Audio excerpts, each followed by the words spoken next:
This video is meant to help sponsors prepare for arrival day. Traveling to Canada can be complicated and expensive.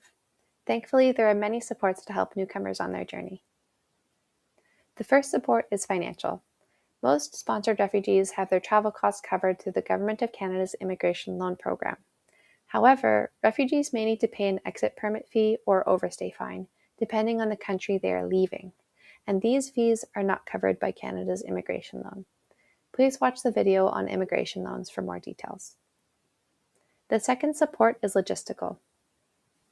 After IRCC has finalized a refugee's application to Canada, they issue permanent resident visas and then hand the case over to the IOM, the International Organization for Migration. The IOM is contracted by IRCC to make travel arrangements for refugees resettling to Canada. They connect with sponsored refugees to help arrange exit permits, ensure they have their necessary travel documents, book flights, and provide help at layovers.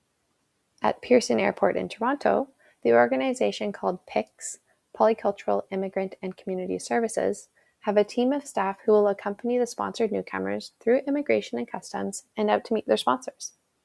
PICS staff wear orange jackets and lanyards and often speak the language of the newcomers. Refugee newcomers are given an IOM bag, which helps PICS staff identify them as they come off the plane. Sponsors will have to sign a document with the PICS staff member confirming the newcomer has been picked up. Any sponsor member can sign. The third support is educational. In most cases, before arriving in Canada, sponsored refugees have an orientation session with the IOM. You can find out more about this by searching Canadian Orientation Abroad. At the orientation, newcomers are told about life in Canada, travel procedures, and given access to resources like this workbook and the O Canada app. IRCC sends a Notice of Arrival Transmission, or NAT, when travel has been booked for sponsored refugees. The NAT includes an arrival date and travel itinerary, as well as basic and important information about the refugee, such as names, birth dates, unique client identifiers, and more. The NAT also flags any medical needs the refugee may have. IRCC asks sponsors to bring a digital or physical copy of the NAT when picking up the refugee newcomers at the airport. IRCC aims to send NATs to sponsors at least 10 days before arrival, but sometimes sponsors get only a few days of notice. Refugees often learn their travel date before NATs are sent to sponsors. Next comes the arrival, the day everyone has been waiting for. This is a very exciting moment. However, please keep in mind that when you meet the newcomers, they're probably exhausted after a long journey. Before sponsored refugees leave for Canada, we recommend providing them with contact information for the sponsors who will pick them up. This way, newcomers can communicate when they land using free airport Wi-Fi. It's also a good idea to track the flight and arrive 1 hour after landing. It can take quite some time for newcomers to go through immigration, so be prepared to wait 1 to 5 hours. Sponsors should wait in the International Arrivals Hall, and it's always nice to have a welcome sign. Be sure to have a plan for transporting all the people and their luggage too, including anticipating any special needs like a car seat. Lastly, arrival is a really special moment to capture, but please check with newcomers before taking pictures of them. Before leaving the airport, please do a quick documents check for the newcomers. Each newcomer should have a confirmation of permanent residence paper, an interim federal health certificate of eligibility, and a passport or single journey travel document.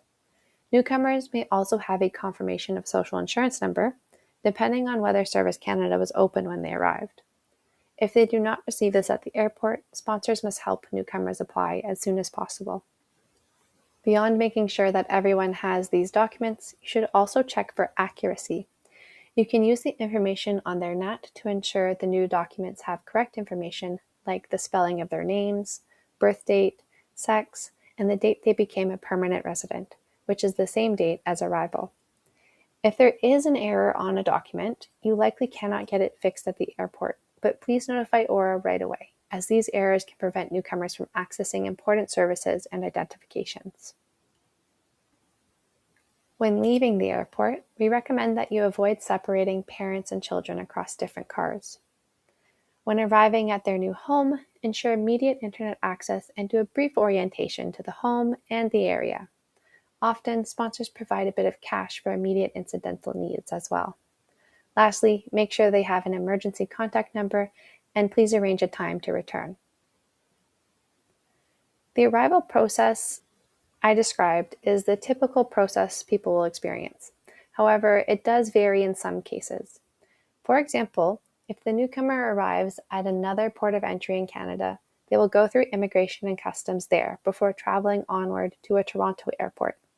In this case, the local organization will have people to assist them, and when you meet them in Toronto, they'll arrive on a domestic flight.